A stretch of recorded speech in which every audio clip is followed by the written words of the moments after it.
Welcome to the deep dive. Today, we are putting on our lab coats and diving into the source code of ultra success. I like that.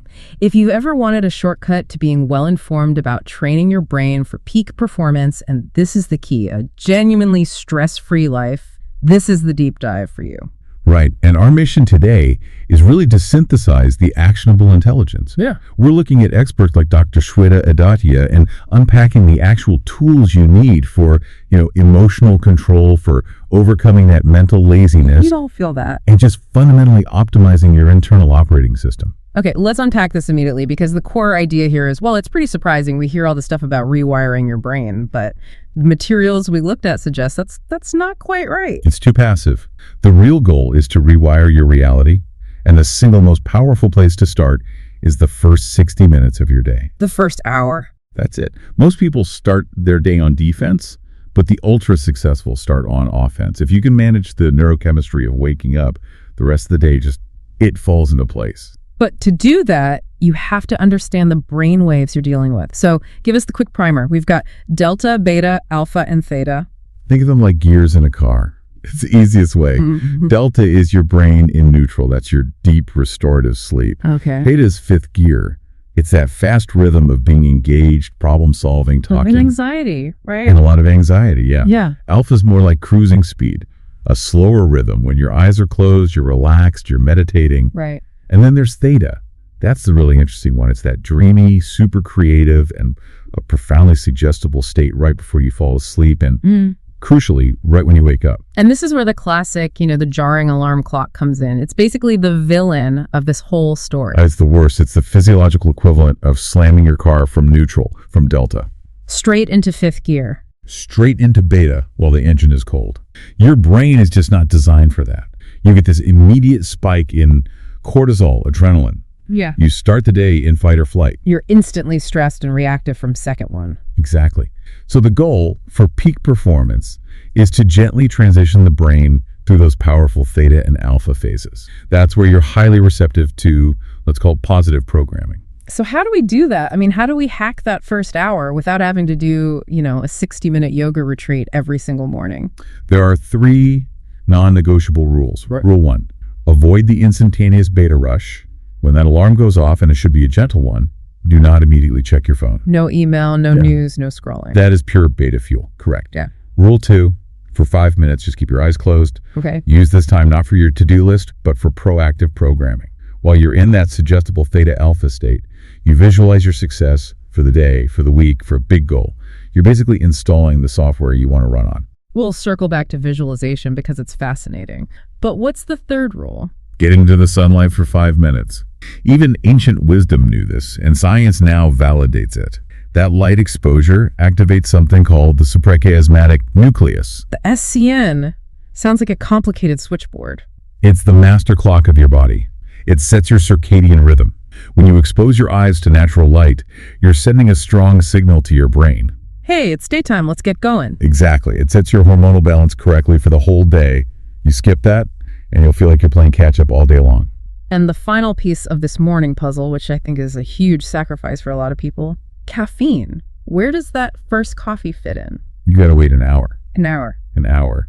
Caffeine is a potent stimulant. It instantly boosts beta activity. If you're already fighting that cortisol spike from the alarm and then you pour caffeine on top of it, you're just guaranteeing agitation and a crash later. That's a tough challenge. But it links directly into this movers technique you mentioned, this routine used by peak performers. All right, movers is all about intentional energy management. So M is for meditation. That's basically just training alpha. O is for oxygenation, so breath work. V is for visualization, programming that success. E is for a quick burst of exercise. Get the blood flowing. R is for reading something positive, something affirmative, because that subconscious door is wide open. And S is for scribing. That one always catches my attention. What are we scribing? A journal? It's a catharsis. Yeah. It's writing out what is not serving you. Oh, interesting. The frustrations, the limiting beliefs, you write it down to get it out. It's a release. You're externalizing the noise so you can start with a clean slate. I want to spend a second on on visualization, because the sources had some incredible physical evidence for its power. We think of it as just, passive daydreaming. It's anything but passive. Look at the piano player study. They had a group mentally rehearse a piece for 3 months.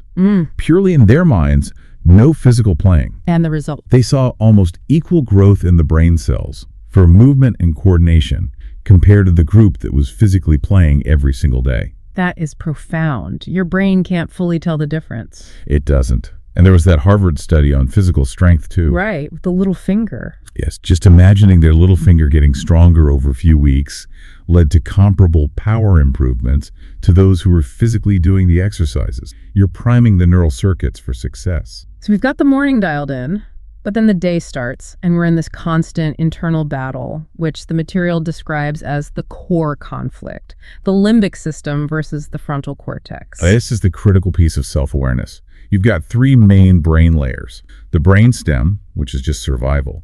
Then the limbic brain, your emotional system. The legacy default setting. It's always scanning for threats. It is the watchman. It's responsible for self-doubt, for the 4 Fs: fight, flight, fear, and freeze. It wants you safe, which usually means no risks. Stay the same. And it's run by the amygdala, the brain's little panic button. That's it. And then you have the frontal cortex, the modern operating system that needs constant updates. Right. It's the biggest part of the human brain, almost 40%. And it houses all the C's: control, commitment, choices, command. It connects the past and future, and this is vital. It converts an automatic reaction into a conscious response. And the sources claim that most people, like 80% of the time, are being run by that legacy limbic system, just operating on impulse. It's a massive inefficiency. And this brings us to the 13-second rule. When something hits you, a frustrating email, a comment, a driver cutting you off, it takes about 13 seconds for that initial jolt to become full-blown rage. That's your window. That is your window of intervention. But 13 seconds feels like nothing when you're seeing red. What can you actually do to stop the amygdala's takeover? You have to engage the frontal cortex immediately. Yeah. The simplest way is deep breathing and counting backward. A logical task. A logical executive function. By forcing yourself to count and to breathe, you bypass the amygdala, you diffuse that emotional charge, and you hand control back to the CEO, your frontal cortex. It gives you space to choose. So if we realize we've spent most of our lives being driven by that emotional default, how do we start strengthening the frontal cortex? The first stage is just awareness. You can't control what you're not aware of, so you practice the day audit. At the end of the day, just audit your responses. When did my limbic system fire off? Exactly. How did I respond? Where was I impulsive? That self-reflection is the workout. That's what builds those frontal circuits. Now, for anyone listening who's worried they missed their chance, they missed those critical development windows in childhood or their teens, is it just hardwired now? And that is the wonderful news of modern neuroscience. It is never too late. That's the power of neuroplasticity. The moment you commit to these practices, your brain starts building new circuits. You don't have to blame genetics or your past. You can choose to grow that frontal strength right now. This brings us back to the brain waves, especially for that demanding 25 to 40 age group. They have to actively train all 4 waves daily. Absolutely. Most people spend 0 time training their alpha state. They think meditation is too hard or slow, but alpha is so crucial. It's the bridge between high-speed thought and dot creativity. Training it improves cognition, problem solving, all of it. So what does training alpha actually look like? Minimum 5 minutes, eyes closed. And the rule is simple. Just watch your thoughts flow. Don't engage, don't judge. Just observe the movie in your mind. Okay, but you mentioned the hack of grounding walking barefoot on grass. I live in a city and it's winter. Is there an urban alpha hack? That's a great question. Practicality matters. The best urban hack is momentary sensory deprivation. Put on noise-canceling headphones with just white noise, or just sit in a quiet room, eyes closed, and focus only on the feeling of the chair supporting you. You're just reducing the incoming data. You're reducing stimuli, which forces the brain frequency down into alpha. That works. Now, if alpha is for calm cognition, we still need good beta for focus. How do we train that? For beta, we use something called tritaka, which is focused gazing.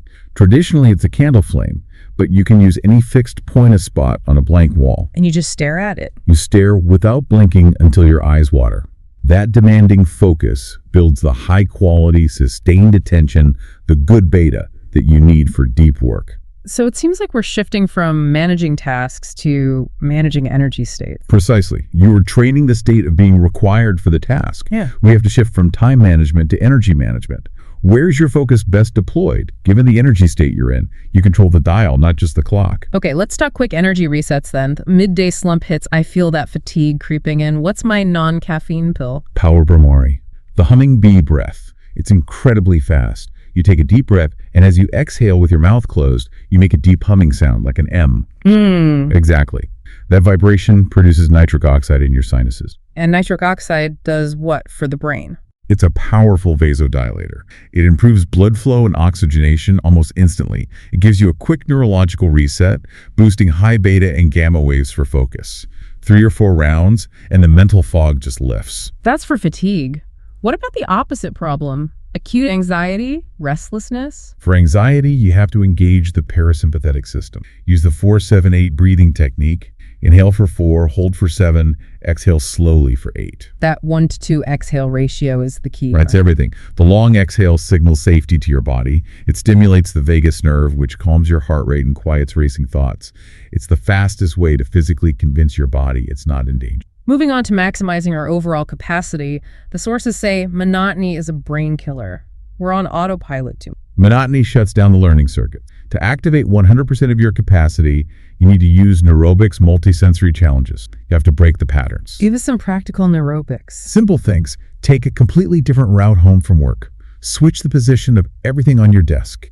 Eat with your non-dominant hand. A real challenge. For a real challenge, try mirror writing backward so it reads correctly in a mirror. That forces the brain to build entirely new connections. So if we want this ultra success, where should we direct all this optimized energy? The sources analyzed what we actually think about all day. Yeah, they audited the 50 to 60,000 thoughts people have every day.